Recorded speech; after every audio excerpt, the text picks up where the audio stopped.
اگر اس کو غذا نہ ملے، اگر ہم اپنے جسم کو توانہ کرنا چاہتے ہیں، اس کی قوت بحال کرنا چاہتے ہیں، ہم کھانا نہیں کھاتے ہیں، مشروبات بھی استعمال کرتے ہیں تاکہ ہمارا جسم برقرار رہے، ہماری صحت بحال رہے۔ اللہ تعالیٰ نے جسم کی تمام ضروریات پورا کرنے کے لیے جو بھی اس کی ضروریات ہے وافر مقدار میں انسان کو عطا فرماتے ہیں۔ اسی طرح انسان کی روح کی غذا جب اس کو حاصل ہو تو وہ توانا ہوتی ہے، وہ قوت میں ہوتی ہے،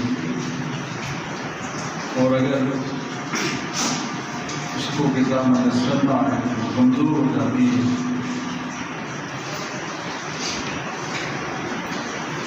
انسان کے جسم کی غذا تو یہی پانی ہے، مشروبات ہیں یا کھانے پینے کی چیزیں ہیں، لیکن روح کی غذا اللہ کا ذکر ہے۔ اگر ایک انسان کی روح، اس کا دل، اس کی روح کمزور ہے، اللہ کا ذکر کرے تو اللہ تعالیٰ اس کی روح کو تقویت عطا فرمائے۔ اور یہ اتنی عظیم نعمت ہے، دل کا اطمینان، دل کی تسلی، دل کی روح کی غذا، جس سے دل کو اطمینان ملتا ہے۔ اللہ ارشاد فرماتا ہے الا بذکر اللہ تطمئن القلوب، الا یہ کلمہ تنبیہ ہے، اللہ خبردار کرتا ہے کہاں مارے رکھتے ہو۔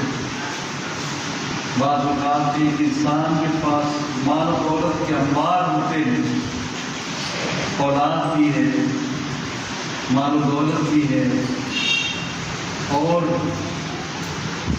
اس کے پاس بڑا عہدہ بھی ہے، بڑی عزت بھی ہے معاشرے میں، لیکن اس کے باوجود دل مطمئن نہیں ہوتا، دل اندر سے غمگین رہتا ہے۔ بڑی دولت، بڑی جو بڑا عہدہ ہے، بعض اوقات ایک انسان کو جو بادشاہ ہے دنیا کا، اس کو پھولوں کی سیج پر وہ دل کا اطمینان، سکون نصیب نہیں ہوتا۔ اور بعض اوقات ایک آدمی وہ کچے زمین کے بچھونے پر سویا ہوتا ہے، لیکن بادشاہوں سے بھی بڑھ کر اس کا دل مطمئن ہوتا ہے۔ دل کا اطمینان یہ کس طرح نصیب ہوتا ہے؟ بعض اوقات بیماری بھی ہے، کھانستا رہتا ہے، وہ انگاروں سیج پر سوتا ہے، وہ کانٹوں پر پلٹتا رہتا ہے، لیکن دل اس کا مطمئن ہے۔ یا اللہ تیرا شکر، جس حالت میں تیرا شکر، دل کو اطمینان نصیب ہوا۔ تو دل کا اطمینان کس طرح نصیب ہوتا ہے؟ اللہ ارشاد فرماتا ہے الا بذکر اللہ تطمئن القلوب، دلوں کا اطمینان اللہ کے ذکر سے حاصل ہوتا ہے۔ جو اپنے دل میں اپنے رب کی یاد کو بسا لیتے ہیں، جن کی زبان پر اللہ کا ذکر جاری ہوتا ہے، ان کی زبان اللہ کے ذکر سے تر رہتی ہے، اس کا دل اللہ کی یاد سے آباد رہتا ہے، اللہ تعالیٰ اس کو دل کا اطمینان عطا فرماتا ہے۔ اللہ کا ذکر بڑی عظیم نعمت ہے۔ حضور صلی اللہ علیہ وسلم اس کا خود بھی بڑا اہتمام کرتے تھے، اللہ کا ذکر کرنے کا۔ یہ کیونکہ ولیوں کا مہینہ ہے، کہ ولایت ایسے نہیں ملتی، ولایت اللہ کے ذکر سے ملتی۔ وہ کھڑے ہوں، بیٹھے ہوں، لیٹے ہوں، الذین یذکرون اللہ قیاما وقعودا وعلی وہ اللہ تعالیٰ کا ذکر کھڑے ہو کر بھی کرتے رہتے ہیں، بیٹھ کر بھی، اپنے پہلو پر بھی، جس حالت میں ہو وہ اپنے رب کو یاد کرتے رہتے ہیں۔ اللہ تعالیٰ پہ ان کو وہ ولایت کا، وہ صفا کا مرتبہ عطا فرماتا ہے، اور اسی کو دل کی اطمینان کی کیفیت کہتے ہیں۔ دوستان گرامی قدر، حضور علیہ السلام بڑا خوبصورت اہتمام کرتے تھے اللہ کا ذکر کرنے کا۔ ایک حدیث میں آتا ہے، ایک دن نا ایک کمرے میں صحابہ کرام بیٹھے ہوئے تھے، نبی کریم صلی اللہ علیہ وسلم کی بارگاہ اقدس میں حضرت ابو شداد بن عوف اور حضرت عبادہ بن صامت رضی اللہ تعالیٰ عنہ وہ فرماتے ہیں، ایک دن اس طرح حضور کی بارگاہ میں ہم حضور کے غلام بیٹھے ہوئے تھے کہ حضور علیہ السلام نے ارشاد فرمایا، حلبیکم غریبم یعنی اہل الکتاب۔ حضور نے فرمایا وہ سارے اپنے ہی لوگ، غیر سے نہیں، تھوڑے بیٹھا ہے کوئی یہودی، کوئی عیسائی، کوئی دوسرا تو نہیں ہے، سارے اپنے ہی ہوں۔ قلنا لا یا رسول اللہ، ہم نے نہیں کہا یا رسول اللہ نہیں، دوسرا کوئی نہیں ہے، سارے اپنے ہی ہیں۔ ہمارا بغلق الباب، حضور فرمایا اچھا سب اپنے ہیں تو یہ دروازہ بند کر دو۔ حضور نے دروازہ بند کرنے کا حکم دیا، کہتے ہیں کہ ہم نے دروازہ بند کیا۔ حضور فرماتے ہیں ارفعوا ایدیکم وقولوا لا الہ الا اللہ۔ حضور فرماتے ہیں اب یوں کرو، اپنے ہاتھ اٹھا لو اور پڑھو لا الہ الا اللہ، لا الہ الا اللہ پڑھنا شروع کر دو۔ حضور علیہ السلام پڑھتے جا رہے ہیں، صحابہ بھی پڑھتے جا رہے ہیں، لا الہ الا اللہ، لا الہ الا اللہ محمد رسول اللہ۔ وہ پڑھتے جا رہے ہیں کلمہ طیبہ۔ صحابی کہتے ہیں فرفعنا ایدینا ساعۃ، ہم نے تھوڑی دیر تک ہم نے ہاتھ بلند کیے اور کلمہ کا ورد کرتے رہے۔ ثم وضع رسول اللہ صلی اللہ علیہ وسلم، پھر حضور نے دست مبارک نیچے کر لیا اور ثم قال، پھر حضور نے دعا کی، اللہ کی جناب میں عرض کی الحمدللہ، اے اللہ تیرا شکر ہے، اللہم انکا بعثتنی بہذہ الکلمہ فی العالمین، تیرا شکر ہے کہ تو نے یہ پاکیزہ کلمہ دے کر مجھے دنیا میں بھیجا، وَأَمَرْتَنِي بِهَا، اور تو نے مجھے اس کا حکم دیا، اس کو پڑھنے کا حکم دیا، وَوَعَدْتَنِي عَلَيْهَا الْجَنَّةَ، اور میرے ساتھ وعدہ کیا کہ پیارے جو بھی یہ کلمہ پڑھے گا میں اس کو جنت عطا فرماؤں گا۔ یہ کلمہ، یہ تم نے یا اللہ میرے ساتھ وعدہ کیا ہے، انک لا تخلف المیعاد، اور تیری ذات تو وعدہ خلاف ہی نہیں نہ کرتی، تو تو وعدہ نبھانے والا ہے نا۔ دنیا کے لوگ وعدے کر کے بلا دیتے ہیں، تو پکا وعدہ کرتا ہے، تو عہد فراموش نہیں ہے، تو وعدہ نبھانے والا ہے۔ جب یہ ساری دعا کر لی اللہ کی جناب میں، اب ہم جیسا کوئی ہوتا دعا کر کے اٹھ کے چلا جاتا، پتہ نہیں اللہ قبول کرتا ہے یا نہیں کرتا، لیکن حضور علیہ السلام کا تو اللہ سے براہ راست رابطہ تھا، اللہ تعالیٰ کی جناب سے باتیں ارشاد ہوتی تھیں، حضور علیہ السلام کے پاس آتی تھیں، حضور علیہ السلام پر وحی آتی تھی، اور اللہ کی جناب سے جو بھی اللہ کا ارشاد ہوتا حضور کو پتہ چل جاتا تھا۔ حضور علیہ السلام جب یہ دعا کر چکے نا، اب جتنے بھی کمرے میں بیٹھنے والے حضور کے صحابہ نے ذکر کیا تھا، لا الہ الا اللہ پڑھا تھا، حضور ان کو مخاطب کر کے فرماتے ہیں ابشروا فإن اللہ قد غفر لکم، اور جتنے بیٹھے ہوئے ہو تم سب کو خوشخبری ہو، اللہ تعالیٰ نے سب کی بخشش فرما دی۔ جاؤ جنہوں نے لا الہ الا اللہ کا ذکر کیا ہے، اللہ نے میرے ساتھ وعدہ کیا تھا، اللہ نے وعدہ پورا کر دیا، اور فرمایا جو بھی یہ ذکر کرتا ہے میں اس کو جنت عطا فرما دوں گا۔ تو تمہیں بھی اللہ تعالیٰ نے جو ہے وہ بخشش عطا فرما دی ہے۔ اس کلمہ طیبہ کی اتنی فضیلت ہے کہ ایک حدیث میں آتا ہے کہ حضور علیہ السلام نے ارشاد فرمایا لِكُلِّ شَيْءٍ ثِقَالَةٌ، وَإِنَّ سِقَالَةَ الْقُلُوبِ ذِكْرُ اللَّهِ۔ حضور فرماتے ہیں جب بھی کوئی شے میلی کچیلی ہو جاتی ہے، اس کو زنگ لگ جاتا ہے، گندی بندی ہو جاتی ہے، تو اس کو صاف کرنے کا ایک طریقہ ہوتا ہے۔ کپڑا میلا ہو جائے تو ہم اس کو صابن سے، ڈٹرجنٹ سے، ہم جو ہے وہ اس کو سرف سے، اچھی سرف لا کر مل مل کے دھوتے ہیں، پھر وہ اجلا ہو جاتا ہے، صاف ستھرا ہو جاتا ہے۔ برتن کو زنگ لگ جائے، ریگ مار کے ساتھ اس کو ہم صاف کرتے ہیں، کلی کر دیتے ہیں، پھر وہ چمکنے لگتا ہے۔ تو ہر چیز جس کو زنگ لگ جاتا ہے اس کو صاف کرنے کا ایک آلہ ایک موجود ہوتا ہے دنیا میں۔ اسی طرح حضور نے فرمایا جب دل کو زنگ لگ جائے، حضور فرماتے ہیں جب ایک انسان گناہ کرتا ہے نا، اس کے گناہ کی وجہ سے اس کے دل پر زنگ لگ جاتا ہے، اس کا دل گندا ہو جاتا ہے، میلا کچیلا ہو جاتا ہے۔ حضور نے فرمایا اب وہاں تو کوئی ریگ مار کام نہیں کرتا، وہاں تو کوئی سرف صابن کام نہیں کرتا، اگر صاف سمندروں کے پانیوں سے بھی دھو لو تو وہ پاک نہیں ہوتا، وہ صاف نہیں ہوتا۔ تو حضور فرماتے ہیں اگر دل کو پاک کرنا چاہتے ہو، دل کو اجالنا چاہتے ہو، دل کو آئینے کی طرح صاف اور شفاف بنانا چاہتے ہو، اللہ کا ذکر کرو، اللہ تعالیٰ تمہارے دل کو چمکا دے۔ وَسِقَالَةُ الْقَلْبِ ذکر اللہ، اللہ کا ذکر یہ دل کے لیے سکالہ ہے، دل کے زنگ کو دور کرنے کا آلہ، وہ دنیا کا کوئی آلہ کام نہیں کرتا، اللہ کا ذکر وہ کام کرتا ہے کہ جب ایک انسان اپنے رب کو اپنی زبان سے اپنے دل سے یاد کرتا ہے تو اللہ تعالیٰ اس کے دل کو آئینے کی طرح صاف اور شفاف بنا دیتا ہے۔ تو دل کو چمکانا چاہتے ہو تو اللہ کا ذکر۔ پھر اسی طرح اور بھی بڑی معروف حدیثیں ہیں، ایک بڑی خوبصورت حدیث پاک میری نظر سے گزری۔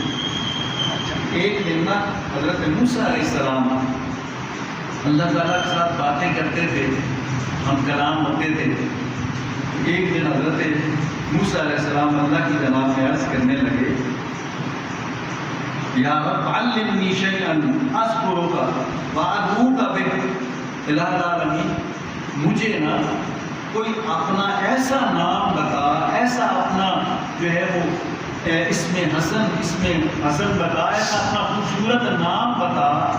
کہ اس نام کے ساتھ میں تجھے یاد کیا کروں، اس نام کے ساتھ تیرے اس پاک نام کو پکار کے تجھے یاد کیا کروں، تجھے پکارا کروں، تیرا وہ پیارا نام لے کر۔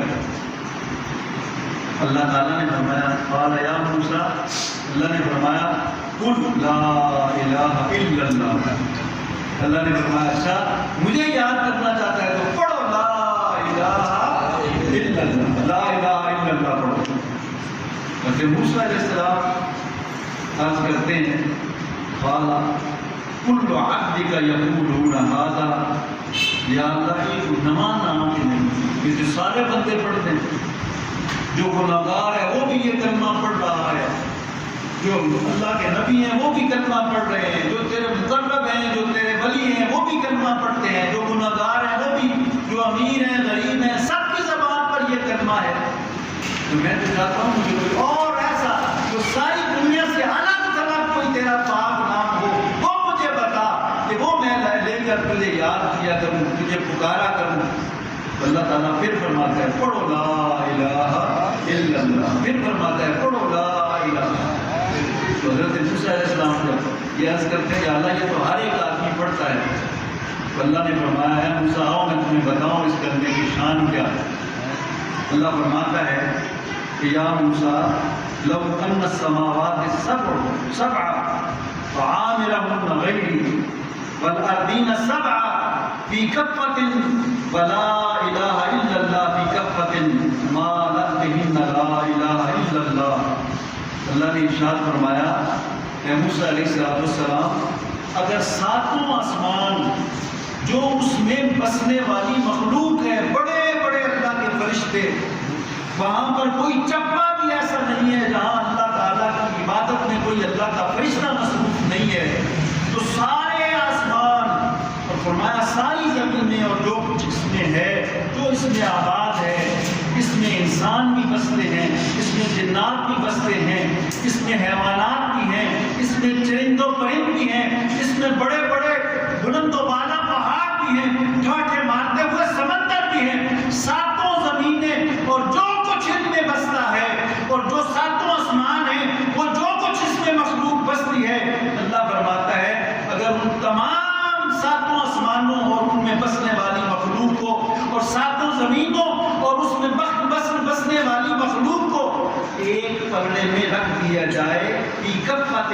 ولا الہ الا اللہ فی کفۃ ما لک بہن، اور دوسرے پلڑے میں یہ کلمہ طیبہ لا الہ الا اللہ رکھ دیا جائے، تو ساتوں آسمان زمین ہلکے ہو جائیں گے، یہ کلمہ بھاری ہو جائے گا۔ تو یہ کوئی اہمیت تو کلمہ نہیں ہے، اس کو تو اللہ نے اتنی شان عطا فرمائی ہے کہ ساتوں آسمان اور ساتوں زمینوں اور اس میں بسنے والی مخلوق بھی اس کا مقابلہ نہیں کر سکتے۔ اللہ نے اس کو اتنا بھاری بھرکم اور اتنا ہیبت والا اور اتنا شان اور عظمت والا بنایا ہے، ساری کائنات مل کر بھی اس کلمے کا مقابلہ نہیں کر سکتی۔ پھر دوستان گرامی کا حضور علیہ السلام آپ نے کلمہ طیبہ کے بارے میں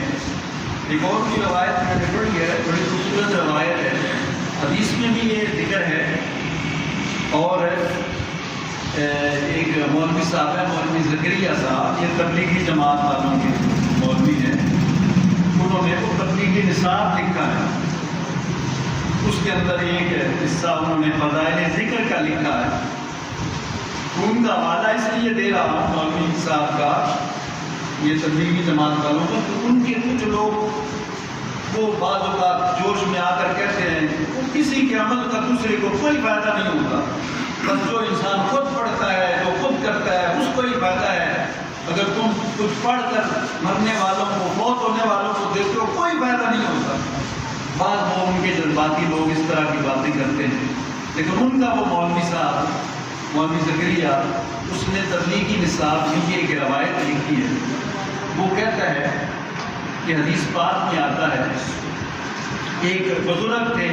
جن کا نام تھا ابو یزید قرطبی رحمۃ اللہ تعالیٰ، ابو یزید قرطبی ان کا نام تھا۔ تو وہ کہتے ہیں کہ میں نے ایک حدیث پاک پڑھی تھی جس میں حضور کا ارشاد یہ پڑھا تھا کہ حضور نے ارشاد فرمایا جو شخص 70,000 بار کلمہ طیبہ پڑھ لیتا ہے اللہ تعالیٰ اس کو جنت عطا فرماتا ہے۔ 70,000 بار جو کلمہ پڑھے گا اللہ اس کو جنت عطا فرمائے گا۔ یہ جنت کی کنجی ہے، جس نے یہ پڑھا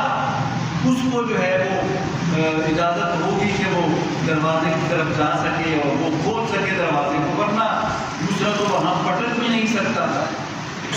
تو وہ کہتے ہیں حضور کی یہ حدیث پاک پڑھی کہ جو 70,000 بار کلمہ پڑھ لے تو اللہ تعالیٰ اس کو جنت عطا کرتا۔ وہ کہتے ہیں کہ ایک دن ہم بیٹھے ہوئے تھے، کھانا کھا رہے تھے، ایک جوان تھا، ایک نوجوان، اس کو اللہ تعالیٰ نے کشف القبور کی صلاحیت عطا کر دی کہ جب بھی کسی قبر کے پاس جاتا تو جو قبر کے اندر کے حالات تھے اللہ تعالیٰ اس کے سامنے ظاہر فرما دیتا، اس کو پتہ چل جاتا کہ قبر والے کے ساتھ کیا بیت رہی ہے، وہ عذاب میں ہے یا اللہ کی نعمت میں ہے۔ تو وہ کہتے ہیں کھانا کھا رہے تھے، جو تھا جب اس نے چیخ و پکار کرنا شروع کر دیا، وہ سسکیاں بھرنے لگا، وہ زار و قطار رونے لگا، اس کا چہرہ پریشان ہے، وہ لرز رہا ہے، کانپ رہا ہے۔ تو ہم نے اس کو کہا تجھے کیا ہوا ہے؟ اس نے کہا میری امی فوت ہو گئی تھی تو میں نے دیکھا کہ قبر میں اس کو عذاب ہو رہا ہے، جب میں نے اپنی ماں کی یہ کیفیت دیکھی تو مجھ سے صبر نہیں ہو رہا، میرے آنسو نکل آ رہے ہیں، میرا دل بے قرار ہو گیا ہے۔ اب ابو یزید قرطبی رحمۃ اللہ علیہ وہ فرماتے ہیں یہ کئی نصاب پڑے ہوئے تھے، 70,000 بار، کئی بار کلمہ پڑھ کر رکھا ہوا تھا، کچھ اپنے ماں باپ کے لیے میں نے مثال ثواب کر دیا، کچھ اپنے لیے رکھا ہوا تھا۔ تو کہتے ہیں ایک نصاب 70,000 بار کا پڑھا ہوا وہ میں نے دل ہی دل میں، بڑی لمبی چوڑی دعا کوئی نہیں، نہ یہ آپ کیا بھائی آؤ سارے مل کے ختم پڑھ لیا، ایسا نہیں، بلکہ دل ہی دل میں نے اللہ تعالیٰ کی کہ یا اللہ وہ جو میں نے 70,000 بار کلمہ پڑھا ہوا ہے اس جوان کی ماں کو اصالے ثواب کرتا ہوں،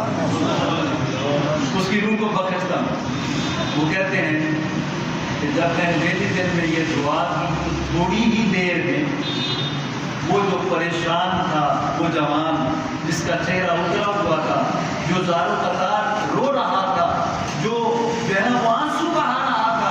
اس کا چہرہ کھل اٹھتا ہے، وہ حشاش بشاش ہے، وہ بڑا خوش نظر آ رہا ہے۔ تو میں نے اس کو کہا اب کیا ہوا ہے؟ وہ کہنے لگا اللہ کا فضل ہوا، اللہ کا کرم ہوا، اللہ تعالیٰ نے میری ماں کو جنت عطا کر دی۔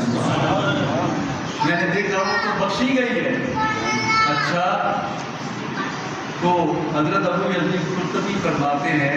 کہ مجھے اس حدیث کے بارے میں شک تھا کہ پتہ نہیں ضعیف ہے یا صحیح ہے، تو مجھے اس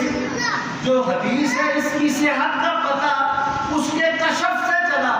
کہ اس کے کشف کی وجہ سے مجھے پتہ چلا کہ یہ حدیث صحیح ہے، اور اس کے کشف کا پتہ مجھے اس حدیث کے ذریعے سے چلا کہ یہ جھوٹ نہیں بولتا، واقعی اس کو جو ہے وہ قبر کے حالات کا پتہ چل جاتا ہے۔ تو دونوں میرے مسئلے حل ہو گئے، اور مجھے یقین ہو گیا کہ جو 70,000 کلمہ شریف کا ورد کرتا ہے اللہ اس کو جنت عطا فرما دیتا ہے۔ اس کلمے کی اللہ نے اتنی شان رکھی، دوستان گرامی قدر، پھر دیکھیں اللہ کا ذکر کرنے کا کتنی شان ہے، کتنی عظمت ہے۔ حدیث پاک میں آتا ہے، یہ ترمذی شریف کی حدیث پاک ہے، بڑی خوبصورت حدیث پاک ہے کہ حضور علیہ السلام ارشاد فرماتے ہیں، حضرت عبداللہ ابن مسعود رضی اللہ تعالیٰ عنہ حدیث کے راوی، قال قال رسول اللہ صلی اللہ علیہ وسلم، آپ فرماتے ہیں کہ رسول پاک صلی اللہ علیہ وسلم نے ارشاد فرمایا، آپ فرماتے ہیں لقیت ابراہیم لیلۃ اسری بی، فرماتے ہیں کہ جب مجھے معراج ہوا تو شب معراج میری ملاقات حضرت ابراہیم علیہ السلام سے ہوئی۔ میری ملاقات حضرت ابراہیم، اللہ کے جلیل القدر نبی حضرت ابراہیم علیہ السلام سے میری ملاقات ہوئی۔ فقال یا محمد، حضرت ابراہیم علیہ السلام مجھے پیار سے پکارتے ہیں۔ حضرت ابراہیم حضور سے محبت کرتے تھے، اور حضور تو ساری کائنات کے معبود ہیں۔ ابراہیم علیہ السلام کو تو کیونکہ آپ حضرت ابراہیم کی اولاد میں سے تھے، تو حضرت ابراہیم بھی اپنے پیارے محبوب حضرت محمد کریم پر فخر کرتے تھے، اور صرف حضور سے پیار نہیں کرتے، حضرت ابراہیم علیہ السلام حضور سے بھی پیار کرتے ہیں، حضور کی امت سے بھی پیار کرتے ہیں۔ فرمایا اے پیارے، اے اللہ کے محبوب، اے محمد کریم صلی اللہ علیہ وسلم، آؤ میری ایک بات تو سنو، عرض کرو، فرماؤ ابراہیم علیہ السلام آپ مجھے بتائیں کیا حکم ہے، کیا بات ہے۔ حضرت ابراہیم علیہ السلام فرماتے ہیں، اب میں یہ حدیث پڑھتا ہوں بڑا حیران ہوتا ہوں کہ ہماری کیا حیثیت، ہم کہاں، ہمیں کون پوچھنے والے، ہم وہ ذرہ ناچیز، شاید ہم سے جو پہلی امتیں تھیں جن کو عذاب آئے اللہ کے، اور ایسے ایسے عذاب آئے کہ بستی کو پکڑا، الٹ دیا، ان کو نیست و نابود کر دیا، نشان بھی مٹ گئے، شاید ہم نے اگر ہم آج کی داستانیں پڑھیں تو انسان کی روح لرز جاتی ہے، جسم کانپ جاتا ہے۔ اتنے بڑے بڑے آج کے دور میں بھی گناہ کیے جا رہے ہیں، لیکن دوستان گرامی قدر، یہ سارا صدقہ ہے کالی کملی والے کا کہ اللہ تعالیٰ ہم پر کرم فرماتا ہے، ہمیں عذاب میں مبتلا نہیں کرتا۔ اس امت کی شان دیکھو، حضرت ابراہیم علیہ السلام فرماتے ہیں، اے محبوب کریم، اے محمد کریم، آؤ نا ذرا میری بات سنو۔ حضور علیہ السلام فرماتے ہیں، بتائیے کیا حکم ہے، کیا بات ہے۔ حضرت ابراہیم علیہ السلام فرماتے ہیں، اقرا امتک منی السلام، اے پیارے معراج سے جب واپس آنا تو اپنی امت کو میری طرف سے سلام کہنا. یہ کوئی عام بندہ نہیں، بڑے جلیل القدر اولو العزم رسولوں میں سے رسول حضرت ابراہیم علیہ السلام. ہم اپنے آپ کو دیکھیں، ہماری حیثیت کیا ہے، کسی شمار میں نہیں. یہ سارے کرم ہو رہے ہیں تو کالی کملی والے کے صدقے سے ہو رہے ہیں. ہمیں ناز کرنا چاہیے کہ اللہ تعالیٰ نے ہمیں اپنے پیارے محبوب کی امت میں سے پیدا فرمایا. اے پیارے، جانا نا جب واپس معراج سے واپس سفر کر کے تو اقرا امتک منی السلام، تو میری طرف سے اپنی امت کو سلام کہنا اور ان کو بتانا کہ ابراہیم علیہ السلام تمہیں سلام کہہ رہے ہیں، اور ان کو میری طرف سے ایک تحفہ بھی دینا.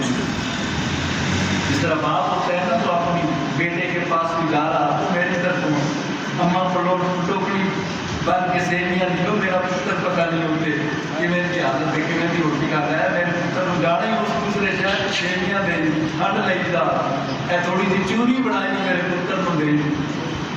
تو ماں باپ اپنے اولاد کو سنبھالتے ہیں. اسی طرح حضرت ابراہیم علیہ السلام پیارے محبوب مصطفیٰ کو کہتے ہیں کہ جانا نا اپنی امت کو میرا سلام بھی کہنا اور ان کو میری طرف سے یہ تحفہ بھی دینا.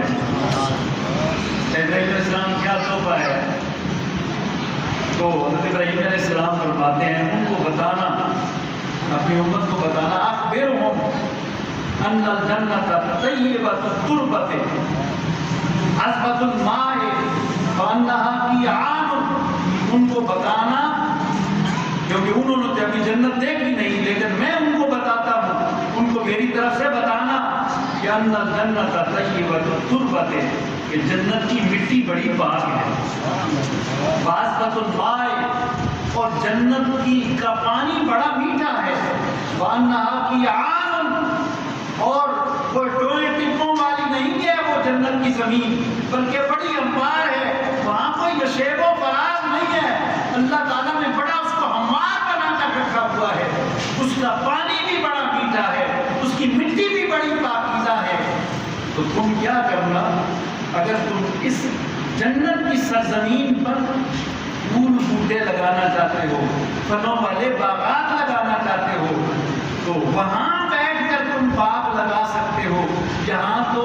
آ کر کوئی باغ بوٹا نہیں ہوگا کہ وہاں نرسری سے لے آئے خرید کر کوئی اچھا پھول والا بوٹا اور وہاں لگا دیں. وہاں کوئی بوٹے نہیں ہیں. جو بھی جنت میں تم نے بوٹا لگانا ہے وہ تم نے دنیا میں ہی لگانا ہے. تو دنیا میں بوٹے جنت میں لگانے کا طریقہ کیا ہے؟ حضرت ابراہیم علیہ السلام، اللہ تعالیٰ ان کے مرتبوں کو اور بلندی عطا فرمائے. انہوں نے احسان کیا حضور کی امت پر. حضرت ابراہیم نے فرمایا بوٹے لگانا چاہتے ہو تو یوں پڑھتے رہنا، سبحان اللہ والحمد للہ ولا الہ الا اللہ واللہ اکبر. اللہ کا یہ ذکر کرتے رہنا، اللہ تعالیٰ جنت میں تمہارے باغ لگاتا رہے، تمہارے لیے پھول بوٹے، تمہارے لیے پھل. دوستان گرامی قدر، یہ جو ہم نیک عمل کرتے ہیں یہی وہاں پر پھول بوٹے بن جائیں گے. یہ ہماری زبان سے نکلے ہوئے الفاظ، اللہ کے پیارے نام، اس کے پیارے محبوب صلی اللہ علیہ وسلم پر درود پاک، یہ وہ مقدس کلمات ہیں جن کی اللہ تعالیٰ وہاں بہاریں بنا دے گا، جن کے وہاں پھول اور پھل ہیں ان سے باغوں کو لہرا دے گا. یہ ہمیں پڑھنے کی توفیق مل گئی تو اللہ تعالیٰ جنت بھی دے گا، جنت کے باغات بھی عطا فرمائے. اور اگر کوئی گناہ کرتا ہے تو مجھے وہ ایک واقعہ یاد آ رہا ہے. علامہ اقبال رحمۃ اللہ علیہ وہ کہتے ہیں نا، تو وہ تصورات میں وہ کہتے ہیں کہ میں گیا جنت کی سیر کی، اور پھر میں جب جہنم کو دیکھنا چاہتا تھا تو میں نے کہا چلو آیا اور میں ہوں تو جہنم کو بھی دیکھ لوں تصوراتی طور پر. وہ کہتا ہے کہ میں جب گیا نا جہنم کے قریب تو وہاں پر جہنم کے داروں کے فرشتے کھڑے ہوئے تھے انہوں نے مجھا تو کدھر؟ میں نے کہا کہ میں نے ذرا دیکھنا ہے، میں نے سنا ہوا ہے مولوی لوگ کہتے ہیں کہ وہاں بڑی آگ ہے، بڑے بھانپڑ مچتے ہیں، وہاں بڑے بڑے سانپ اور بچھو ہیں، تو میں ذرا دیکھنا چاہتا ہوں کہ یہ جہنم کیسا ہے، کیسا منظر ہے۔ کہتے ہیں ذرا دیکھ لو۔ تو میں نے دیکھا نہ وہاں کوئی آگ، نہ کوئی بچھو، نہ کوئی سانپ، کچھ بھی نہیں۔ میں نے کہا ہمیں تو یہ بتایا گیا یہاں تو کچھ بھی نہیں ہے۔ انہوں نے فرشتوں نے مجھے جواب دیا، انہوں نے کہا کہ اہل دنیا جہاں جو آتے ہیں اپنے انگار ساتھ لاتے ہیں، جہاں کچھ بھی نہیں ہے، جڑا جڑا آئے گا نا انہیں اپنے سر کے اوپر جو انگاریاں کا کپڑا رکھا ہوئے گا، اور وہ اپنے گناہوں کے جو اس نے دنیا میں گناہ کیے ہوں گے، جو برے نفس بولے ہوں گے، وہ سارے کے سارے وہ سانپ اور بچھو بن جائیں گے، وہ آگ کے بھڑکتے ہوئے شعلے بن جائیں گے، اور وہی اعمال قیامت کے دن جہنم کا ایندھن بن کے اس کو قیامت میں ہمیشہ کے لیے جہنم کا عذاب دیتے رہے۔ تو یہاں کوئی الگ چیز نہیں،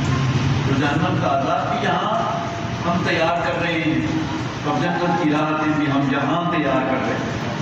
جو شخص جنت کی راحتیں لینا چاہتا ہے اپنے دل کو اپنے رب کی یاد سے آباد کر لے، اپنی زبان کو اپنے